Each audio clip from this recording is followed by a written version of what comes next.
Well, welcome back, everyone. I hope everyone, both here at the Heritage Center and in your own home space or office space, had a very good lunch. Thanks for joining us again today and for our afternoon of another great amount of sharing, inspiration, and curiosity.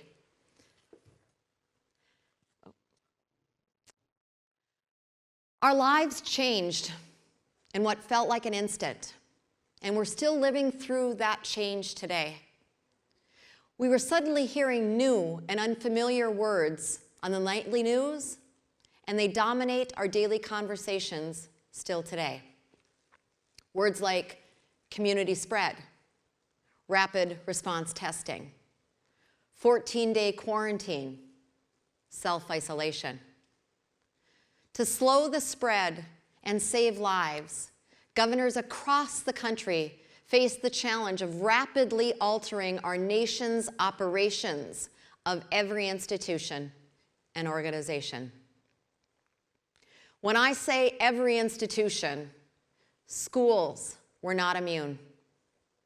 On Thursday, March 19th, North Dakota's Governor, Doug Burgum, issued an executive order to close all school buildings to students until further notice. 2020 became forever known as the year that we learned just how much public schools mean to our American society by their simple absence. When schools closed in a matter of days, we were forced to recognize what we had all taken for granted for decades. Our schools are not only a central function in the daily lives of our children, but they are a critical underpinning of our communities and our culture. While North Dakota is beginning to learn to live with COVID, the safety of our young people and their families remains the first priority as local schools and communities discuss how they are going to approach reopening their school buildings. Because remember, education and learning never stopped. We just simply stopped coming to school buildings for that activity. Our school boards will be making important decisions with their communities about how to best reopen school buildings to students. So we are at a critical juncture point here as we decide what we do, or maybe even a better question is what we will be in a COVID world. But as North Dakotans know, where there is challenge, there is opportunity. That opportunity is what we are discussing today. Have you ever known a time when families have interacted more with their children's teachers or school than right now during this pandemic? If your answer is yes, then I commend you. But likely, your answer is no. So let's start asking ourselves that question, why? Were we too busy? Did our own work come first? Were we always supportive of our teachers? Did we not feel welcome in our children's school?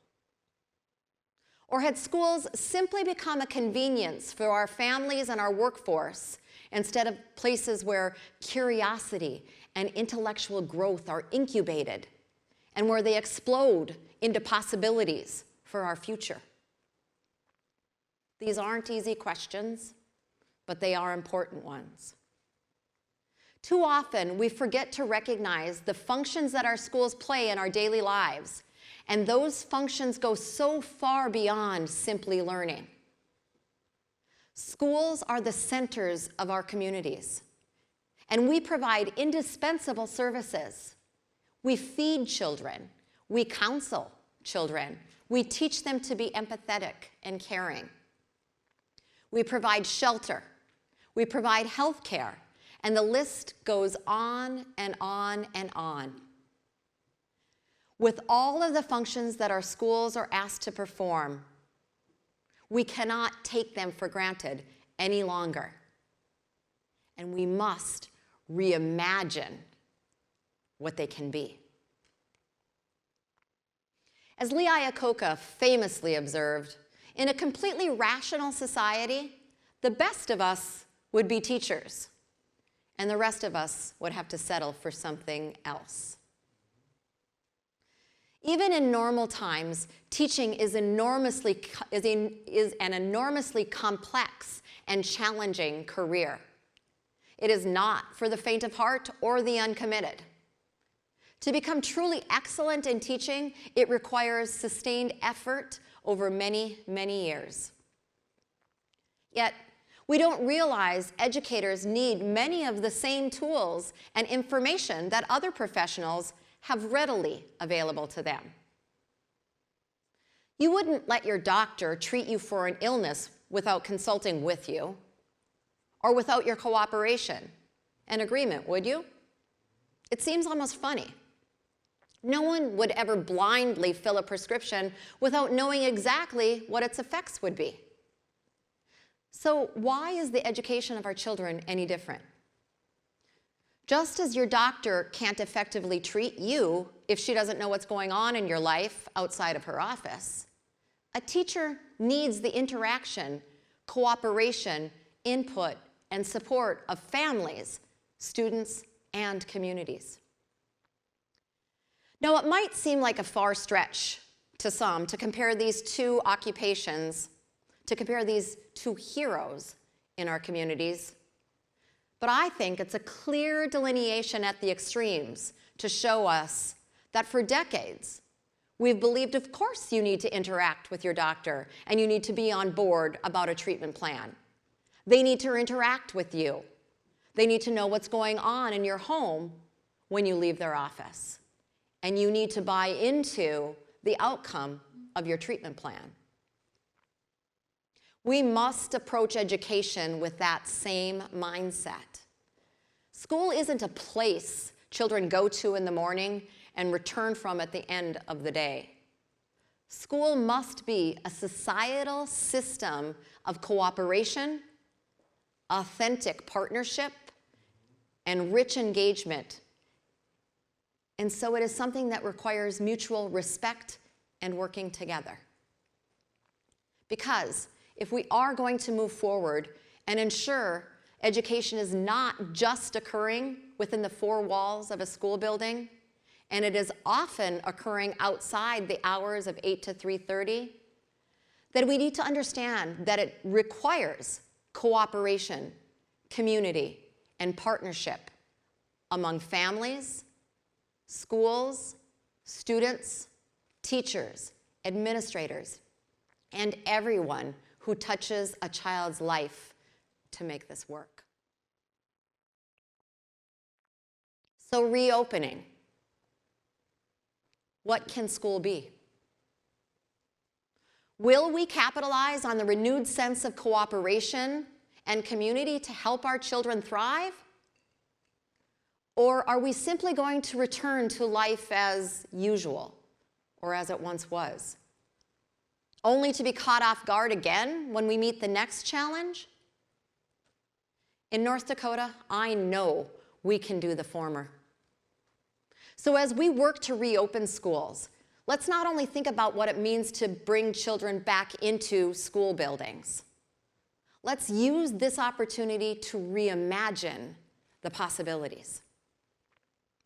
With this strong foundation of community and cooperation and mutual respect in place, the time is now to work together and provide our young people with the best possible place and pace to achieve their peak learning potential.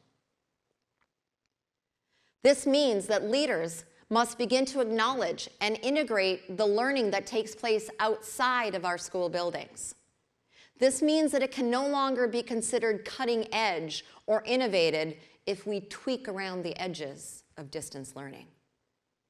And this means that we must come together as communities of caring, empathetic, and passionate people to imagine a school setting that's not built around classroom walls, rows, bells, or hierarchies, but instead is centered around a community-approached, outcome-driven learning practice. These are the ideas that we have been talking about for years and years and years. There are even pockets across North Dakota where some of these ideas are being implemented at scale. Now, though, with broader recognition and understanding of need by our elected officials, school administrators, and community leaders alike, we have momentum. We are recognizing that right now is the opportunity, because this type of teaching and learning is no longer being driven only by imagination. It is being driven by imagination, powered by necessity. The simple fact is, we must change if we are going to serve our young people for a world where they will always have COVID, and in a world where they will always have challenges. As North Dakotans, we rose to the challenge. We are delivering education to our young people in the midst of a global pandemic. A global pandemic that is disrupting every industry and every institution. I need to say that again. Every industry and every institution is being disrupted at its core in service of slowing the spread of COVID-19. Education in North Dakota shifted from nearly 100% in-person instruction to remote instruction, distance learning in a matter of days. We were able to deliver quality education at home to young people while working with our families. Schools turned literally on a dime. That requires gratitude, much gratitude. Our teachers, our school administrators, they stepped up to the plate. They did what was needed to help and serve our young people, as they always do. It came as a great challenge at great cost, and sometimes it came at the cost of their health. We would not have been able to disrupt education in the way that we did and deliver a new education model in a matter of days without these dedicated heroes. So today, with gratitude in mind for the change that has occurred, that allows us to know and affirm that we can rise to this challenge and deliver education in the midst of a global pandemic, knowing that we can reimagine our schools, we face yet another challenge. Are we ready for the fourth R in education?